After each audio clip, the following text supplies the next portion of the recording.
Salam sejahtera saudara terkasih dalam Yesus Kristus. Kita jumpa pada hari ini dalam renungan harian Embun Pagi. Dan pada hari ini kita akan dipimpin oleh firman Tuhan yang mencoba untuk menyegarkan kita dan menguatkan kita, sehingga kita dapat menjalani hari-hari kita dengan sukacita.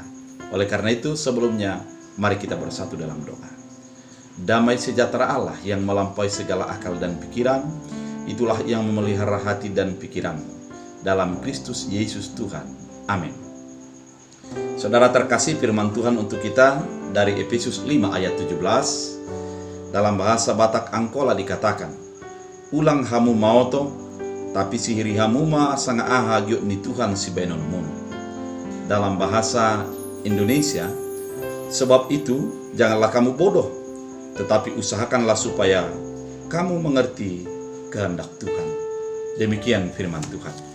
Saudara terkasih dalam Kristus Yesus, pada firman Tuhan hari ini kita mau dituntun untuk menjadi bagaimana orang yang hidup sebagai anak-anak terang. Orang yang hidup sebagai anak-anak terang. Pada ayat-ayat sebelumnya diterangkan bahwa kehidupan kita haruslah berpatokan kepada Kristus Yesus, di mana kehidupan orang percaya tidak lagi tergulung oleh gelap, namun dia menjadi bisa memancar di dalam gelap. Dan segala perbuatannya memancarkan kebaikan dan kasih, bukan lagi menjadi memancarkan sebuah sikap yang menjadi kegelapan dan berbuat dosa. Oleh karena itu, sebelum ayat 17, ayat 16 dikatakan, jagalah dirimu karena hari-hari ini adalah jahat. Artinya, sesungguhnya saudara terkasih, kehidupan kita adalah kehidupan yang penuh dengan perjuangan. Perjuangan iman, perjuangan fisik, dan perjuangan pemikiran dan lain sebagainya.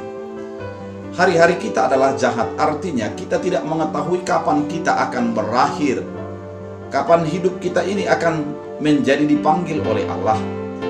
Oleh karena itu, sewaktu Tuhan memberikan waktu bagi kita untuk menjalaninya, lakukanlah dengan hikmat daripada Tuhan.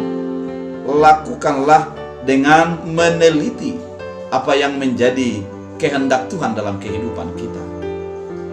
Kalau dalam bahasa Batak dikatakan sihiri hamuma, dan dalam bahasa Indonesia usahakan supaya kamu mengerti.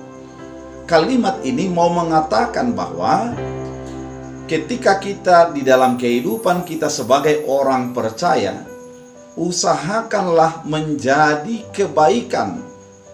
Usahakanlah apa yang kita lakukan itu menyenangkan Allah, bukan menjadi mendukakan Allah. Kalau di dalam bahasa Inggris dikatakan, but understanding what the will of the Lord is. But understanding what the will of the Lord is. Mencoba mengerti apa yang dikeinginkan oleh Allah. Coba pahami apa yang menjadi diinginkan Allah daripada kehidupanmu. Saudara terkasih, seandainya diberikan Tuhan sebuah pemahaman ataupun pengetahuan untuk kita, kapan kita akan berakhir di dunia ini, kapan kita meninggal, kemudian semakin mendekat waktunya apa yang kita lakukan. Oleh karena itu, banyak orang pasti melakukan apa yang bisa terbaik yang dia lakukan. Dia berusaha untuk melakukan menyenangkan Allah, menyenangkan manusia, menyenangkan hidupnya, dan lain sebagainya itu. Dan oleh karena itu pada firman ini, dalam suasana kehidupan saat ini, dalam keadaan bagaimanapun Anda saat ini, coba mengerti apa yang dikehendaki Allah dalam hidupmu, apa yang diinginkan Allah darimu. Usahakanlah untuk menjadi hidup dalam kasih, hidup di dalam menolong, hidup menjadi bertoleransi dalam kehidupan kita. Kalau Yesus Kristus mengatakan, siapa yang berbuat kepada yang terkecil ini, dia berbuat kepadaku. Siapa yang menolong yang hina ini, dia melakukannya untukku. Artinya berdampak bagi orang di sekitar kita. Kehidupan orang percaya sesungguhnya haruslah adalah kehidupan yang berdampak. Kehidupan yang memahami kehendak Tuhan, dan kehendak Tuhan itu menjadi berdampak kebaikan bagi orang di sekitar kita. Saudara terkasih dalam Kristus Yesus, firman ini mau mengingatkan kita, pahamilah apa yang diinginkan Allah di dalam hidupmu, dan usahakanlah lakukan itu sehingga menyenangkan hati Tuhan. Usahakanlah berbuat yang terbaik, yang sebisa sekuat tenagamu, sehingga menjadi kesenangan bagi Allah.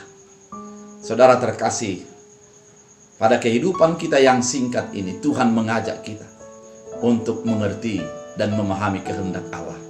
Lakukanlah itu dan muliakanlah Tuhan di dalam segala aktivitas kehidupan.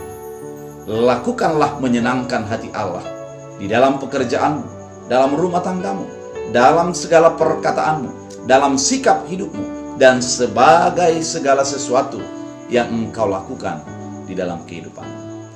Oleh karena itu, berusahalah mengerti kehendak Allah. Tuhan Yesus memberkati. Kita berdoa. Terima kasih Tuhan atas teguran firman Tuhan, mengingatkan kami, hari-hari kami adalah jahat. Oleh karena itu kami harus mengerti apa kehendak Allah dalam kehidupan kami, sehingga kami tetap berbuat kasih, tetap beriman di dalam segala situasi keadaan yang Tuhan berikan. Terima kasih Bapa, biarlah firman ini menjadi berakar berbuah bertumbuh bagi kehidupan kami. Hamba berdoa bagi setiap umat yang sakit, sembuhkan mereka, yang lemah kuatkan mereka, yang sedih hiburkan mereka, yang meminta Engkau ulurkan tanganmu, dan mereka akan mendapatkan damai sejahtera. Terima kasih Bapa, hamba berdoa dalam Kristus Yesus. Amin. Tuhan Yesus memberkati.